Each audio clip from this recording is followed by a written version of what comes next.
हाय, good morning everybody.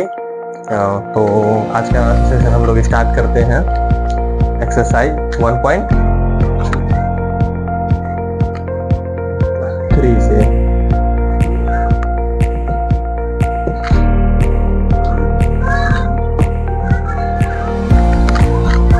एक नया topic जो हम सीखेंगे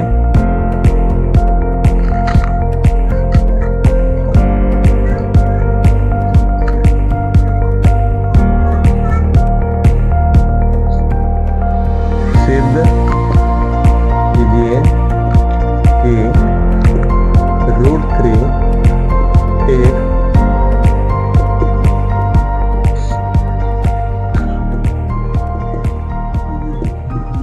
अपरिमेय संख्या। ठीक है, तो देखते हैं सवाल है क्या कहता है हमारा। सिद्ध कीजिए कि √3 जो है क्या है, ये अपरिमेय संख्या है। ठीक है, तो अपरिमेय संख्या के लिए सबसे पहले हम मानेंगे कि माना कि √3 एक परिमेय संख्या है।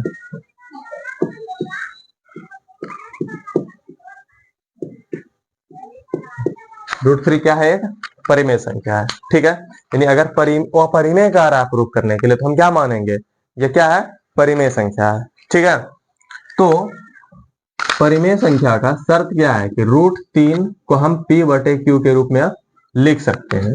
और इसको याद दिला दे कि जहां p q एक पूर्णांक है तथा q is not equal to 0। ठीक है, कोई दिक्कत? अब दोनों तरफ वर्ग करने पर, दोनों तरफ क्या करेंगे, वर्ग करेंगे। तो √3 का स्क्वायर इक्वल टू p/q का होल स्क्वायर। तो √3 का स्क्वायर क्या हो जाएगा, 3 इक्वल टू p स्क्वायर बटे q स्क्वायर। कोई दिक्कत? कोना को इसके नीचे कुछ नहीं तो क्या है, एक है। क्रॉस मल्टीप्लीकेशन करेंगे तो क्या आ जाएगा, p square equal to 3q square. इसको मान लिया हम इक्वेशन फर्स्ट। ठीक है, अब हम समझते हैं ध्यान से कि यहां पर क्या लिखा हुआ है, p square equal to 3q square. ठीक है, तो p स्क्वायर ये इधर गुना में इधर आएगा तो भाग में q स्क्वायर। यानी हम यह देख रहे हैं कि p स्क्वायर को 3 क्या कर रहा है, विभाजित कर रहा है। क्या कर रहा है, विभाजित कर रहा है। इसका मतलब है 3 जो है p को भी क्या करेगा, विभाजित करेगा। क्या करेगा, विभाजित करेगा। ठीक है, तो यहां लिखेंगे चूंकि 3 p स्क्वायर को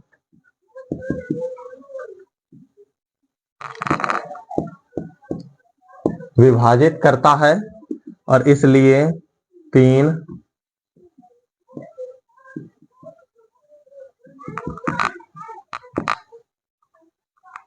को भी क्या करेगा, विभाजित करेगा। कोई दिक्कत? अब देखते हैं यहां पर हम p इक्वल टू मान लेते हैं। माना कि p इक्वल टू 3m। क्या मान लिए, p इक्वल टू 3m। तो समीकरण फर्स्ट से, ठीक है, समीकरण फर्स्ट क्या था, p square equal to 3q square, यही था। तो p स्क्वायर, p के जगह हम क्या माने हैं, 3m। यहां पर हम क्या लिखेंगे, 3m का whole square equal to 3q square. कोई दिक्कत क्या? तो इसको क्या हो जाएगा, ये 9m square equal to 3q square. ठीक है, 3 का स्क्वायर 9, m स्क्वायर तो m स्क्वायर, यहाँ 3q स्क्वायर तो वैसे लिख दिए। यह 3 कट जाएगा इससे, यानी क्या बचेगा हमारे पास, 3m square equal to q square. अब समझेंगे इसको भी ध्यान से। ठीक है, कि 3m स्क्वायर यानी ये 3 गुना में इधर आएगा तो भाग में, यानी वहां पर क्या हो जाएगा, एम स्क्वायर बराबर क्यू स्क्वायर बटे क्या 3। मतलब 3 जो है क्यू स्क्वायर को विभाजित कर रहा है, तो 3 क्या करेगा, क्यू को भी विभाजित करेगा। ठीक है, इसको मान लेंगे हम समीकरण सेकेंड। यह हो जाएगा हमारा समीकरण सेकेंड। तो पहले इसको याद दिला दें इसको कि चूंकि 3 क्यू स्क्वायर को विभाजित करता है, इसलिए 3 क्यू को भी विभाजित करेगा। ठीक है, अब देखते हैं समीकरण फर्स्ट कहता है, यह समीकरण फर्स्ट कि 3 जो है पी स्क्वायर को भी विभाजित कर रहा है, यानी पी को विभाजित कर रहा है। समीकरण सेकेंड कहता है कि 3 जो है क्यू को विभाजित कर रहा है, यानी एक ही संख्या पी और क्यू दोनों को विभाजित कर रहा है। इसका मतलब है पी और क्यू में कोई ना कोई उभयनिष्ठ गुणनखंड है, फर्स्ट तथा सेकेंड से। ठीक है, क्या हमारी मान्यता क्या हो गई, गलत हुई, यानी कि हम जो माने थे कि परिमेय संख्या है वह क्या हो गई, गलत हो गई। अतः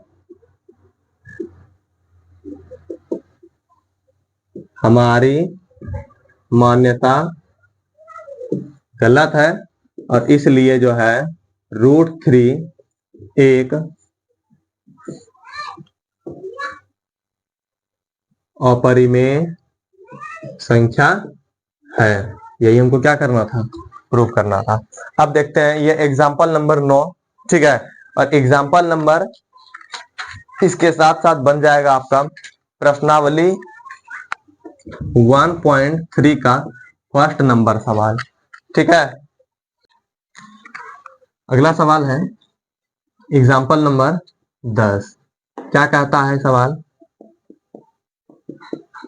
दर्शाइए कि 5 माइनस √3 एक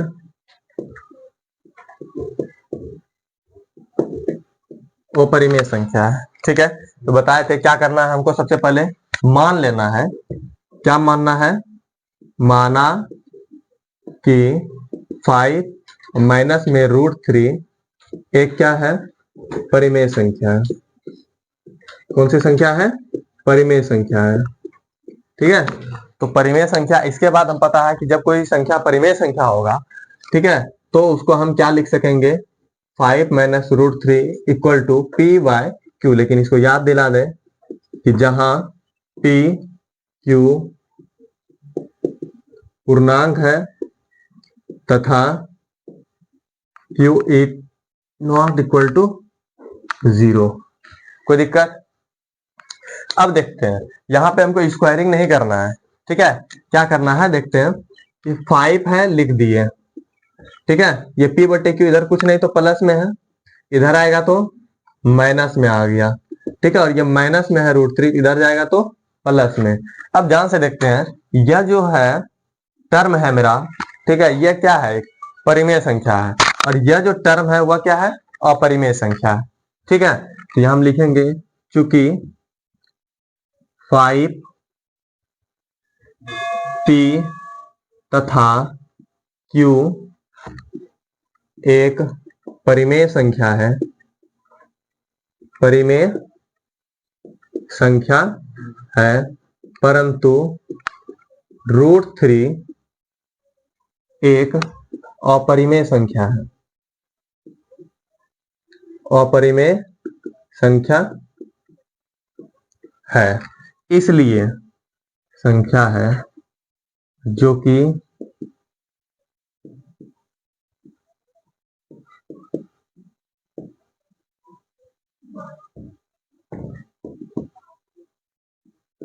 अपरिमेय संख्या बराबर परिमेय संख्या संभव नहीं है। यह कभी संभव ही नहीं होगा। एक अपरिमेय संख्या किसके बराबर होगा, परिमेय संख्या के बराबर होगा। ठीक है, इसको अपरिमेय संख्या बराबर परिमेय संख्या संभव नहीं है। ठीक है, अतः हमारी मान्यताएं गलत है और इसलिए 5 - एक क्या है, अपरिमेय संख्या है, अपरिमेय संख्या है। ये प्रूफ हो गया। अब एग्जांपल मेरा 11 नंबर थोड़ा सा एडिट करने का जरूरत है, ठीक है, ये मेरा बदल जाएगा।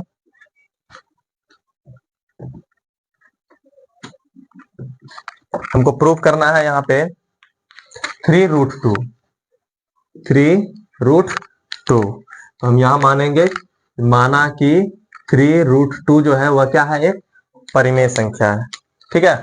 तो यहाँ पर हम लिखेंगे 3√2 बराबर P/Q, ठीक है। तो अब हम यहाँ क्या लिख सकते हैं, √2 बराबर ये गुना में इधर आएगा तो भाग में, मतलब ये हो जाएगा P/3Q, ठीक है। बाकी कोई अंतर नहीं है, माना कि 3√2 एक क्या है, परिमेय संख्या है, तो शर्त इसका, यानी हम इसको लिख सकते हैं 3√2 बराबर P/Q, जहां Q क्या है, पूर्णांक है, तथा Q is not equal to 0। यहाँ पर मेरा क्या है इक्वेशन, √2 इक्वल टू P/3 और Q। अब हम यहाँ लिख देंगे P3 और Q, 3P तथा Q एक परिमेय संख्या है, परंतु √2 क्या है, एक अपरिमेय संख्या है। तो अपरिमेय संख्या बराबर परिमेय संख्या संभव नहीं है, ठीक है। अतः हमारी मान्यता क्या है, गलत है, और इसलिए 3√2 एक परिमेय संख्या है। प्रूफ हो गया, शॉर्टकट में बस एडिट कर दिया, काम वही करना है और कोई अंतर नहीं, ठीक है। चलो ध्यान देंगे, आगे सवाल कोई काम नहीं करना है, बस वही थोड़ा सा एडिट, एग्जाम्पल खत्म हो गया है, ठीक है। हम लोग आते हैं एक्सरसाइज पे, तो एग्जाम्पल मिटा दिए। फर्स्ट नंबर है कि √5, ठीक है, तो √5 नहीं बताएंगे। यहां पर देखें कि एग्जाम्पल 9 नंबर जो बताए, 1 नंबर सवाल है, जो एग्जाम्पल 10 है वो 3 का 3 है, और जो 11 है वो 3 का 2 है, ठीक है। तो हम लोग आते हैं सेकेंड नंबर पे। यहां मेरा सवाल है, दर्शाइए कि 3 + 2√5 क्या है, एक अपरिमेय संख्या है, ठीक है। अब मानेंगे वही चीज, 3 + 2√5, ठीक है। फिर वही कहानी, एक ही जुबानी चलते चलेंगे, 3 + 2√5 इक्वल टू P/Q। तो याद दिला दें, P और Q पूर्णांक है, जहां Q is not equal to 0, ठीक है। यहां से हम लिख सकते हैं 2√5 इक्वल टू P/Q, ये प्लस में इधर आ जाएगा तो माइनस में, ठीक है। और अब यहां बचा √5, 2 इधर गुना में है, इधर आ जाएगा किसमें, भाग में, यानी हम लिखेंगे P/Q - 3 /2। कोई दिक्कत, इसके बाद फिर से वही काम करना है। यहाँ क्या देखना है, PQ 3 और 2 ये सभी क्या है, अपरिमेय संख्या है, ये सभी क्या है, अपरिमेय संख्या है। यहां हम लिखेंगे क्योंकि 3, 2, P तथा Q एक अपरिमेय संख्या है, परंतु √5 एक परिमेय संख्या है, ठीक है। सॉरी, 3, 2P तथा Q एक परिमेय संख्या है, परंतु √5 क्या है, अपरिमेय संख्या है, ठीक है। तो अपरिमेय संख्या बराबर परिमेय संख्या संभव नहीं है, ठीक है। तो हमारी मान्यताएं क्या हुई, गलत हुई, और इसीलिए 3 + 2√5 एक अपरिमेय संख्या है, ठीक है। क्लियर है, बस सवाल का सिर्फ अंक बदल रहा है और कुछ नहीं, बस कॉपी पेस्ट। अब फिर से इस टाइप का लास्ट सवाल, सोना सोना है जहां ठीक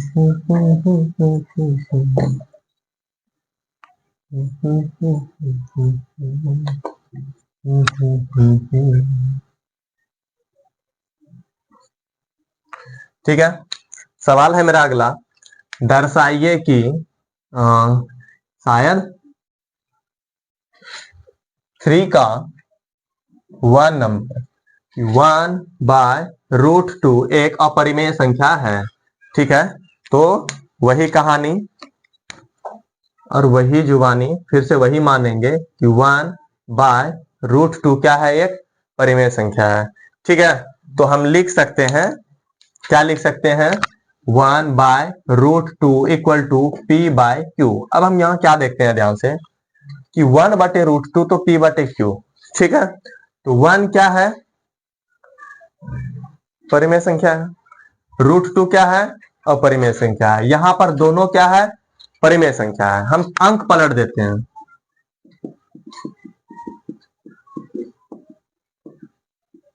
दोनों तरफ अंक पलटने पर। ठीक है, तो यह क्या हो जाएगा, √2, यह हो जाएगा Q/P। कोई दिक्कत क्या। अब हम यह देखते हैं कि नीचे तो 1/1 लिखेंगे नहीं, कोई फर्क नहीं पड़ता, तो √2 यहां सिर्फ बचा हुआ है, जो कि क्या है, अपरिमेय संख्या है। और Q/P या P/Q कुछ भी लिख दें, लेकिन है क्या, ये परिमेय संख्या ही है। ठीक है, तो यहां बस डायरेक्टली लिखेंगे, चूंकि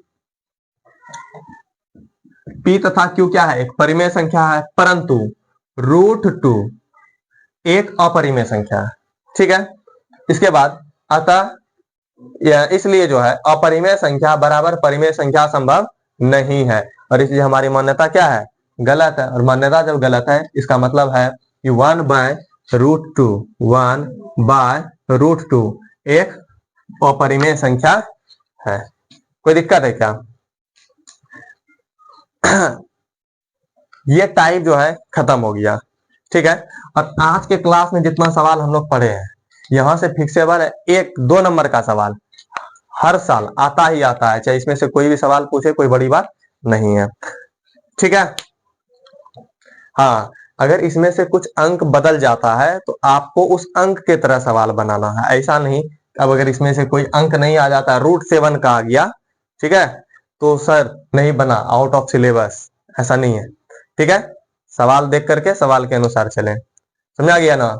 हाँ, क्योंकि जिंदगी में सिर्फ सब कुछ किताबें नहीं सिखाती है, सिर्फ किताबी कीड़ा बनने से जिंदगी का हर ज्ञान नहीं मिल जाती है। तो कभी कभी हम लोग क्या सोचते हैं, ख्वाब कुछ और देखते हैं, हकीकत कुछ और हो जाता है ना। ठीक है, जो ख्वाबों में देखते हैं वो हकीकत में कहाँ, जो ख्वाबों में देखते हैं वो हकीकत में कहाँ, और जो जिंदगी सिखाती है वो किताबों में। इसलिए इतना सा ध्यान रखें, सवाल के अंक पर जिस तरीके से आता है उस तरीके का जो है आप सॉल्यूशन करें।